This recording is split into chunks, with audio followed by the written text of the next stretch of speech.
UFC 306, Sean O'Malley taking on Merab Dvalishvili in the main event fight.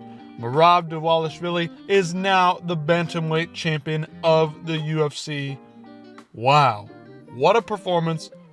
Many are saying very dominant. I would not, maybe I'd pump the brakes on that one. I wouldn't call it super dominant, but he was able to actually ragdoll Sean O'Malley in a way that we haven't seen other wrestlers get a hold of Sean O'Malley and ragdoll him in the way that Merab just did in certain moments of the fight.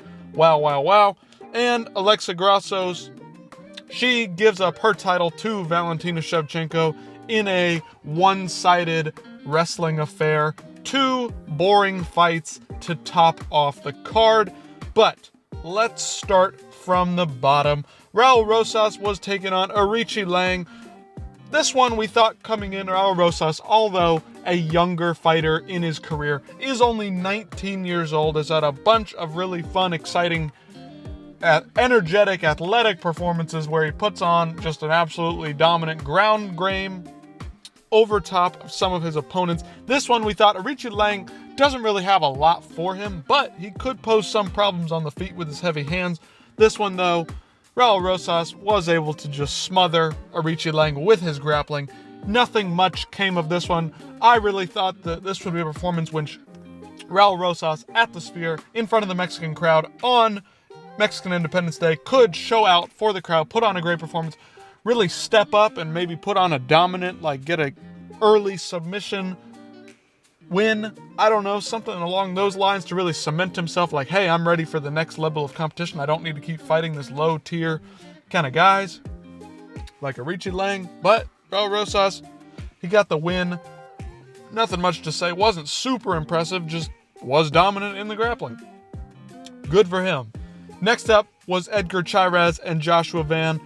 Edgar Chairez, a scrapper in every fight, never has a boring fight, always just in there for a good fight. He was the much larger man in this one. Joshua Van is a fairly small flyweight. He's only about 5'5", maybe 5'6", that's what it says, but he's probably 5'4". Let's be honest here, he's a short guy. Not a lot of muscle on him, but he's just fast, athletic, has good boxing, good striking. It's really, really fun to watch. Joshua Van does have some pop in his hands. And these guys went back and forth, dropped each other a couple of times. Just went back and forth on the feet. Joshua Van was able to get the unanimous decision here in this one. Edgar Chairez, though, showed that he has the strength and maybe the power advantage in this one. But Joshua Van, this guy's still on the rise, very, very young. He's got some real potential here coming out of Hawaii, the Americas. Like, this guy is a legit fighter. We got something to look forward here in the flyweight division. Next up was Yasmin Uruguay versus Ketlin Souza. This one was a little bit of a weird one. Yasmin, she looks like the much better fighter to me overall, but Ketlin Souza was able to wrap up, kind of drop her, hurt her, and then get the submission victory in this one, snatch it up, choke her out. Yasmin has kind of had a disappointing couple of fights here in the UFC. She seems to be the much better fighter than some of these ladies she's going in there against. She just can't seem to get the win. Sometimes it just happens. You just can't put things together. Night of the fight, maybe things started to fall apart mentally. I'm not sure what it was here. Anyway, on to one of the very few fights on this short 10-fight card. Yes, that's only 10 fights in this one. The entire card was only 10 fights, very, very short, small amount of fights. But one of the ones that I was looking forward to, one of the 3 or 4 that I was looking forward to across this whole card was Manuel Torres versus Ignacio Bahamondes. If you didn't know, this was the fight to watch on the prelims. Really the only fight that we were really looking forward to in terms of just this one's a must not miss fight. Manuel Torres is a marauder on the feet, comes forward, throws with reckless abandonment on the feet. Ignacio Bahamondes, more of a sniper, has a diversity of skill sets on the feet, different varieties of strikes. He likes to throw spinning attacks, elbows, all kinds of stuff. Manuel Torres is just a thunderer, crashing forward, elbows and punches on the feet mostly. Throws some kicks too, I'll give him that. Manuel Torres, though, he came out fast and he looked really good in the first minute and a half of the fight. But Ignacio Bahamondes, man, he just strung some stuff together in this one. He landed and caught Manuel Torres as he was crashing in with a counter right straight across the chin twice. He dropped him badly, almost put him out. Landed some ground and pound, and Manuel Torres was able to survive after a minute, get up to his feet, and he came crashing back in, and the same exact thing landed. Ignacio kind of waited for him to throw a strike, slipped out, and then just boom, straight across the chin. Perfect precision on that one. Beautiful, beautiful performance from both of them. Very, very fun the first 2 minutes of the fights. And then it got a little bit hairy for Manuel. Manuel will be back. He's always going to have fun with Ignacio Bahamondes, much younger, still working his way up, still improving, and this was just proof of that. Manuel Torres is no joke, no pushover, and Ignacio Bahamondes put him away fairly easily, if I might be honest here. On to the final prelim. Irene Aldana versus Norma Dumont. Norma Dumont, coming down to bantamweight, proved that she is one of the contenders in the bantamweight women's division. Listen, she's got some decent power in her hands, and we know those big old legs can kick pretty damn hard. Irene Aldana, really just a slick boxer on the feet, was able to, get some combinations off on Norma Dumont in this one. But overall, Norma Dumont was able to just dominate her on the feet. Kept landing the more powerful punches in this one. And my goodness, the freaking cuts that Irene Aldana sustained in this one. I'm going to show them here. Wow, these were just nasty. Shout out to the UFC doctor. This guy, always doing great work. Wow, wow, wow. My God, graphic warning for you guys. Holy shit. It looks like he's pulling her fucking forehead off. Literally. Look at how big that thing is. It was as big as her forehead.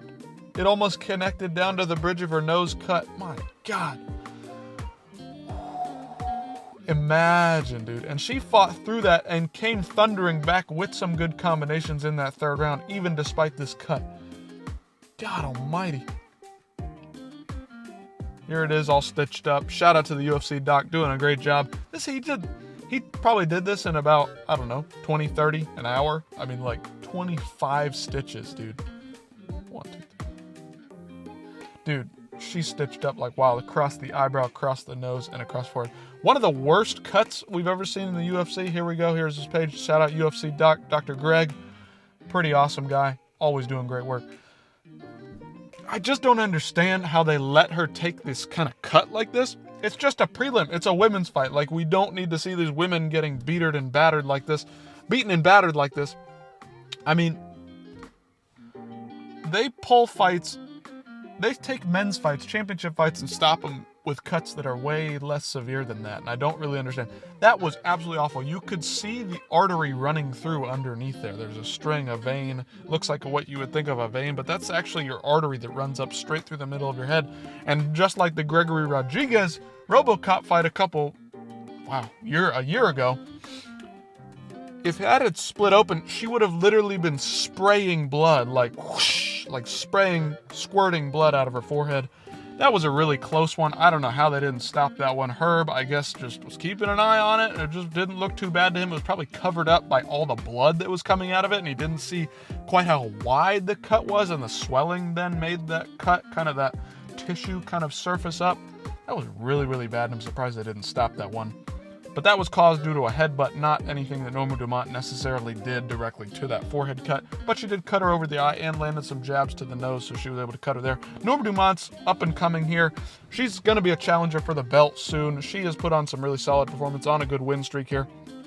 Anyway, on to the main card. We saw Ronaldo Rodriguez take on Ode Osbourne. All right. These two fights here, as we see, the first two fights of the main card, were not two of the more anticipated fights, but they ended up really over-delivering and making the card exactly what the UFC wanted it to be.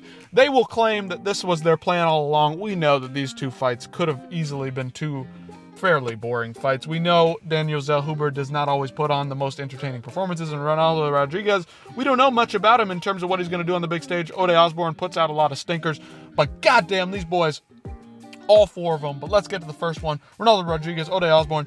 Jeez, Ode Osbourne really showed out in that first round. Dropped Ronaldo Rodriguez badly. He put him out. He was out. He was knocked out. And Ode Osbourne jumped on him and woke him back up. Ronaldo Rodriguez, zoomed back up to his knees, got around Ode Osbourne's hips and was able to get on top, get to the feet, back to the feet. But Ronaldo Rodriguez really just wanted to cement his ground game in this one, kind of play off the ground game, play it safe. He then came back and won the next 2 rounds. You could argue the third was really, really close. He was losing badly in that first. Ode Osbourne had the triangle locked up after he dropped him bad. I mean, it was just all sorts of bad for Ronaldo Rodriguez. You could argue 10-8. Second round, Ronaldo came back, looked really, really good. And then in the third round, Ode started to come back. But then at the end of the fight, Ronaldo Rodriguez just put an absolute beating down on Ode Osbourne. This is one of those that you got to go back and watch. It was really, really fun. Really, really a showcase for Ronaldo Rodriguez. Really, the scorecards could have gone either way. 10-8s either way for either of the guys' first and third round. I don't know. It's just weird scoring overall. But remember that damage is key. Ode Osbourne dropped him badly in the first round and then almost had the triangle locked in, but decided not to progress with it or switch to the armbar or anything like that. Oh well. Anyway, Daniel Zellhuber and Esteban Ribovic. Daniel Zellhuber looked really, really good in that first round. Solid performance. Just kind of kept him at range, but Esteban Ribovic kept in there, was landing some of the heavier shots, getting to him, even despite the 8-inch reach discrepancy. Daniel Zellhuber in the second round was starting to wear some of those punches. Esteban Ribovic was starting to get to him, but overall, fun first and third round striking on the feet. But the third round, this might be round of the year. Daniel Zellhuber early in the round was looking really, really impressive. He drops Esteban Ribovic with an elbow. Esteban Ribovic goes down, takes a couple of shots, but eventually gets back to his feet and then starts to put the hammer down on Daniel Zellhuber. Wow, Daniel Zellhuber really has the chin to go. He was getting knocked around the cage for like 2 minutes at the end of the fight, those last 2 minutes. 2 minutes going in from minute 3 to minute 2 to minute 1, and then in that last minute, Daniel Zellhuber started to throw back, landed a couple of shots. It was just fun all across the board. Second round was really close. They gave the win to Esteban Ribovic. I would say he probably deserved it just because even though Zellhuber looked a little slicker at times, he was landing the heavier shots and doing more damage. We saw that he had the cut open up on Zellhuber, and that third round, he was knocking him all over the cage despite the knockdown that he suffered himself. And then in that that last minute, Zellhuber was coming back with furious vengeance. They were just knocking each other around silly in that third round. Awesome performance from both guys. Nobody really lost in that fight. These guys are both young, up-and-coming, hungry fighters. We'll see them both back up at the top very, very soon. And my most anticipated fight, the guy that I've been championing for years now, about 2 years now. I've been saying it since I saw him come in against Movsar Evloev. He looked kind of fun on the Contender Series, Diego Lopez. But man, he just showed out in this one. Put on an absolute beating over Brian Ortega. Won all 3 rounds dominantly. Showed that he's got a little bit of work to do in certain areas. But maybe it was just something to do with some of the throat seemed to be bothering him. I'm not sure what was going on. But let's start at the beginning. Diego Lopez quickly and easily hurt Brian Ortega on the feet. Brian Ortega was caught overextending himself, and Diego Lopez just caught him with a 1-2 hook combination on the feet. Just boom, boom. Put Brian Ortega, wobbled to the feet. And then he hit him, kind of stayed patient, followed him easily, kind of baited him, waited his time, saved up some energy to go, and then just crack. And Brian Ortega went down. He dropped him to his feet and just put a beat down on him on the feet. Brian Ortega was throwing up crazy submissions. We know Brian Ortega is dangerous on the ground, but Diego Lopez also dangerous. I didn't think Diego was going to get caught in anything, but I thought he should have stood him up or let Brian stand back up, and he could have probably finished him there, but he kind of pursued him on the ground, followed him up on the ground, and showed that he can also stay with Brian Ortega on the ground. So that was good in a sense, but I would have rather him just let Brian stand up, and he could have put him away there probably. Second round was mostly fought over on the feet. Diego landed a huge head kick, flush to the head. Brian barely even reacted to it. Brian Ortega's got one of the best chins in the UFC ever. This guy took an absolute beating in this one. He was all mushed up at the end of the fight. His whole right side of his face was just destroyed. Third round was where Diego Lopez showed that he's going to be one of the most fun fighters to ever fight in the UFC. The third round was going as expected. Diego Lopez kind of doing better on the feet. Brian Ortega landing a couple jabs here and there. Just not a great striker overall. Doesn't have... Maybe he's got a little bit of power, just naturally, athletically, has a bit of power, Brian Ortega does, but he's not the best boxer. Diego Lopez was outstriking him for sure on the feet. But man, that last minute, was absolutely awesome to see. This is exactly what we need to see from our fucking fighters. Put it out on the line. If you lose in that last minute because you were going for something, the fans will not forget it. They will not disrespect you. They will remember you for going out on your shield. Diego Lopez did just that. He went for Brian Ortega with absolutely everything he had left. The cardio was slipping from Diego Lopez at the end of the third there. We know that we saw him breathing heavy. But man, he went after Brian Ortega. He said, I'm going to get this finish over Brian Ortega, the guy who's never been finished. Diego Lopez went for it. He was just slinging it on the feet, throwing after him. Hurt Brian Ortega bad, spun him around, hit him again, and dropped him badly again at the end of the third round. 30 seconds left to go, landing vicious ground and pound. Absolutely awesome to see Diego Lopez go for it. That's the kind of fighter I want to see. That's the kind of fighter I put my money behind. That's the kind of fighter that the UFC should be promoting. Somebody that's willing to go after it till the fucking bell. No matter how much of the fight he was winning previous to that.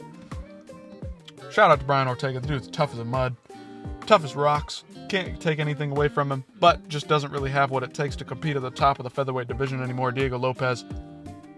If this isn't your favorite fighter right now, he better be. He's been my favorite fighter for a couple of fights now. This guy's an absolute stud. Wow.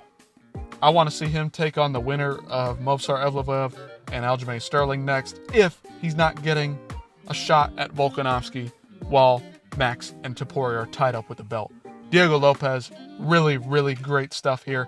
You cannot deny this guy is one of the best in the featherweight division. One of the most dangerous fighters. One of the best finishers we have ever seen. Despite not getting a finish in his last two fights, that guy's dangerous as hell.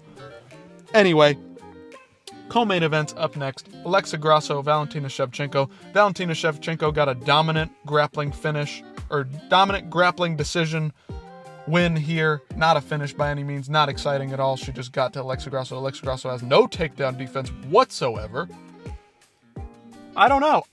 Ever since I saw Alexa Grasso, and listen, you guys don't know this, but I, in my own head, and to others that I've spoken to in person, I just don't think Alexa Grasso was ever that good. I think she's good at boxing, and I think she was able to take advantage of a slower aging Valentina Shevchenko, and that's how she won some of those striking exchanges. But overall, in this trilogy, Valentina won most of the rounds except for that finish in the first fight, and then that weird decision draw that Alexa Grasso was gifted in the second fight, where it was a 10-8 in the fifth round, which she absolutely did not deserve. I just don't think she's all that good. I think Valentina Shevchenko's the best probably in the division. She's just getting older, so Alexa was kind of able to capitalize on that when Valentina threw that weird spinning kick, and then capitalized, got her down to the ground, and submitted her. I don't think Alexa Grasso is all that good. I think she's fine. I think she's probably a top 5, top 10 flyweight for sure. She's got the skills to compete. She's a decently skilled fighter. She just has no takedown defense, and Valentina Shevchenko, on the other hand, is one of the best martial artists, but is getting older, losing some of that speed and athleticism, and that's how Alexa Grasso was able to become champion. And I think that's it at the end of the day. I don't know what else to say about this fight. Didn't really care about it. It was boring overall. Good for Valentina for getting the belt back. We'll see what happens next at flyweight for the women's title. Anyway, on to the next one. Sean O'Malley coming in against Merab Dvalishvili. Merab, on an absolute tear, has beaten some of the best champions at bantamweight, featherweight. Jose Aldo, Henry Cejudo. He's putting together a great resume here. And guess what? He is now the champion. Sean O'Malley was looking to stay at range, snipe Merab, hit him with one punch it seemed, not throw combinations to overextend and let Merab take him down. He had some good takedown defense. He was able to get back to his feet. We got to give him credit there. But overall, Merab was able to just implement his game plan, use that insane cardio that he has to beat Sean O'Malley, weaponized his cardio, and got the win here. Not much to say. It was just a typical Merab performance. He got hit a couple of times, weathered through it, got to the legs of his opponent in Sean O'Malley, picked him up, got him down. Sean O'Malley got to his feet. That was good. Merab had a lot of, ground control time, but he wasn't able to, cement a lot of damage on the ground. Wasn't able to get a lot of damage off on Sean O'Malley. But overall, good performance from Merab. It wasn't as dominant as you would say, because Sean was definitely winning on the feet. In moments, he's only landing one shot at a time. He would just land like one straight down the middle, or one kick, or one this. And that's pretty much it. He just did not go out there with enough volume to really cement himself and get the win here. It just wasn't all that impressive from Sean O'Malley in terms of like, dude, throw a combination. How do you not have these combinations? He's tried to throw the knee a couple of times. That almost landed on Merab once or twice, but overall just a disappointing performance from O'Malley.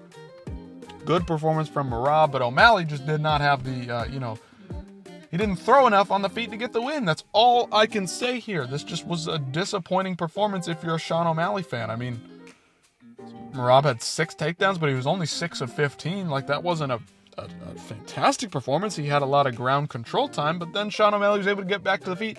That last minute, he hurt Merab to the body. He had Merab exactly where he wanted him. The whole fight, Merab was kind of coming downhill on him. They were even in the middle of the cage with the footwork and the, just standpoint cage control time where they had their bodies in the cage. They were mostly in the middle. Sean hurt him to the body, had him up against the cage, and should have been throwing all hell at him in the 5th round, but they absolutely decided not to. Why the hell not, Sean O'Malley? That was your chance to win. You were losing pretty badly. Could have been 4-0 up to that point. Ultimately, some of the judges or some of the people online thought that it was 5-0 Merab. I don't think so. I think O'Malley landed much more of the cleaner strikes on the feet, did more damage overall in the fight, but Merab just had so much ground control that over outweighed it. In a sense, Merab landed some of those strikes while O'Malley was trying to get back to the feet, and I think that's what really cemented the damage for Merab on the ground there. When O'Malley was trying to get back to his feet, when Sean was trying to get up on his knees and Merab was just throwing those shovel hooks, I think that's what did a lot of the damage in this one. And Merab is now the champion. Another takedown artist. Merab, the champion. I like Merab. I think he's got an exciting form of grappling. He's an exciting grappler. It's just not really, really fun to watch for the casuals, but, good for Merab getting the win. I think he could go on a run here, could beat a lot of guys, but he's 32 years old, so he doesn't have a lot of time left. It is bantamweight. These guys are fast and hungry and coming up. Umar looks like might be the next challenger for him, so we'll see. Merab likely face Umar Nurmagomedov. Sean O'Malley was able to land a couple of strikes. Just did not have enough volume to get it done tonight. Did not throw in combination, did not throw enough kicks. He was scared of the takedowns of Merab, and that was very, very clear in this one. Merab Dvalishvili is now the champion, UFC 306. Let me know what you guys think. I'll see you in the next video.